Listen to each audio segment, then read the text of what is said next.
Hello, this is Summer Lake Photog, and it's the 26th of June in Summer Lake, Oregon, on the Oregon High Desert, and it's evening time, and the sun is about to set.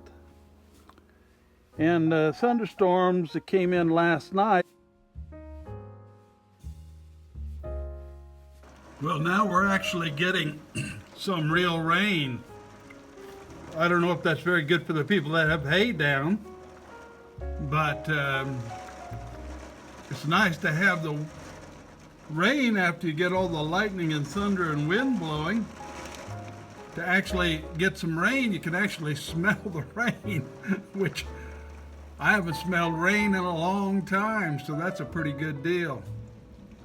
But you can see it running down my windows here, hopefully, and you can hear it. And we got rain on the desert, but today they've been distant, and so they've been kicking dust up out of the south and sending it across in front of me here. And there's some of the remnant clouds up above. So with the combination of hazy dust and clouds, I'm thinking maybe the sunset will do some spectacular things. It has been doing. There was a rainbow after sunset yesterday. Lots of unusual colors and bizarre things when there's weather in the summertime on the desert. Another thing is that the wind blowing over the marsh from the south sends bugs. They're not necessarily bugs like mosquitoes that are up around me, because it's a little bit on the cool side, but they're in the air, being blown by a very hard wind that's not hard here, but hard enough to send the dust across the marsh and up here. So there must be in the sky now,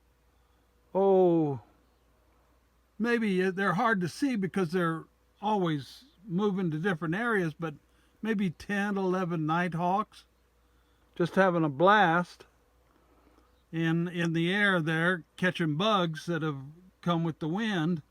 So now I've given the sun a little chance to get down, and as it gets down below the horizon, that's when the colors start to come. And yesterday, with the rain and mist in the air, and there was a heavy cloud cover, but just a little space where the sun set, and the colors were unbelievable. And I could get out a DSLR and put it on my tripod and stuff and try to get perfect HDR photographs, but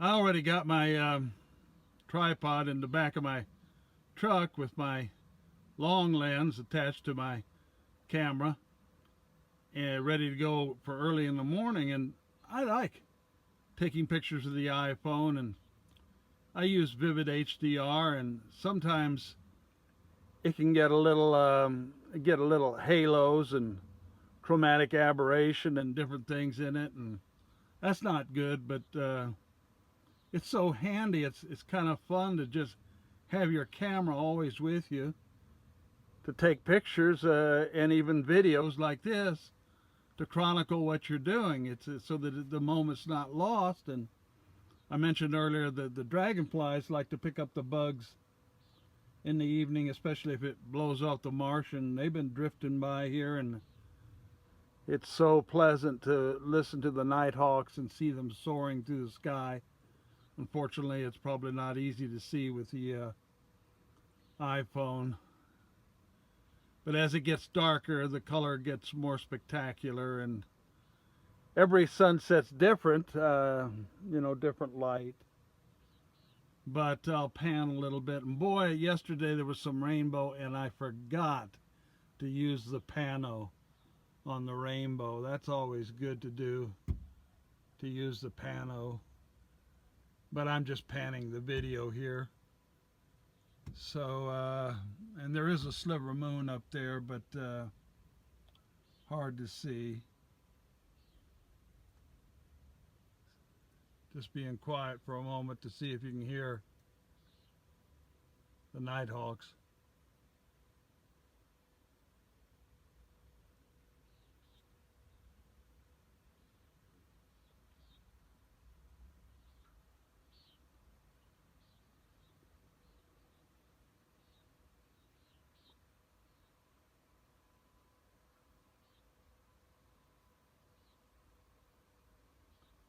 Yeah, these clouds are breaking up, which always lets the blue through, so that you capture. I'm moving around so you see some of the cloud formation.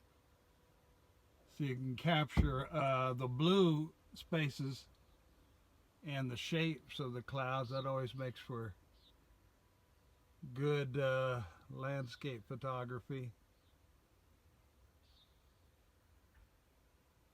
And there's the dark clouds and the lighter clouds and the clouds with light reflecting on them, and then the clouds right in the middle of where the sun set that have little streaks of gold on them. And so yeah, it makes it worth living out here where I have to drive 100 miles to town. Well, as the sun gets farther and farther down below the horizon, the colors deepen and start to cast little colors and linings of the changing the colors on the clouds. And so you can see what it looks like in the video. And so the nighthawks are going at it, as I say, and also up there somewhere, what I can't see are my ospreys that come visiting. The lake's about a half a mile down, and they come up and fly over the desert. And at any given time there'll be as many as 4 osprey, and they make a kind of a high-pitched, almost drawn-out chirping sound. It's a little bit different than the eagle cry, and like I said, more of a chirp and less of a cry.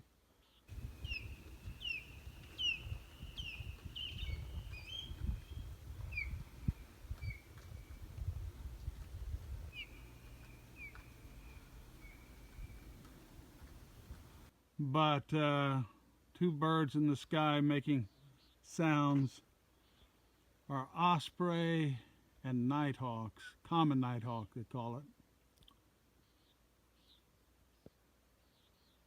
And that notch is the way out of this valley on the Highway 31. It goes north 100 miles. Well, it goes 70 miles to La Pine and then catches Highway 97, and you go north more to get to Bend, Oregon. So it's 100 miles to Bend, Oregon from here. And that little notch goes up over a draw, a little bit of an elevation through a notch in the between the desert and the mountains, and then comes down the other side into Silver Lake area. Notch is called Picture Rock Pass because there's petroglyphs, Indian petroglyphs up there that you can actually see. But anyway, that's the colors that you get when there's clouds and stuff. So as the, maybe they say the sunset deepens, that's when you start getting this spectacular play of color. So of course I took some Vivid HDR, I took a Pano, and I used the 2x zoom on the iPhone 7 Plus, which I think gave some, you get in kind of closer, and I'm going to give you an idea how it gets interesting when you get closer. And it's a real zoom, it's not a digital zoom, it's actually a second little camera in the iPhone 7 Plus, so I'm going to hit it now. Wow, see? That's what it does to the video. Now what I can do is zoom in. That's digital there. But when I come out past the 2, that's not. That's just moving out. And that's back to 1. So it switches cameras. But that's pretty interesting, where you get that rich color like that in your video. Holy mackerel. That's why I like to play with the iPhone. I couldn't be playing around like this with my DSLR. Okay, back to the zoom. And there she is, pretty dang spectacular.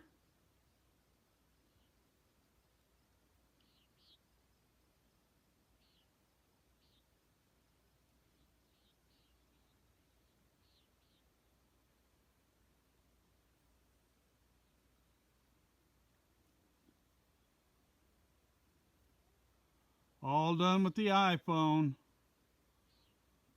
For all of you guys that hate Apple. Now you can see that little sliver moon, which when I go like this, you can see it better. Now that's not a digital zoom. I'll touch it with my finger to focus it. And then I'm going to go ahead and, that's digital. And there's your sliver moon.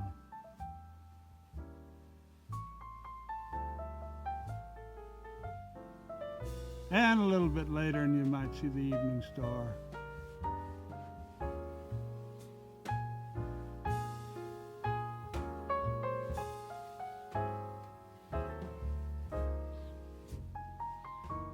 Well, I'm going to use the photograph I took as the B-roll to my video that I took with the iPhone. So everything is iPhone except the iMovie.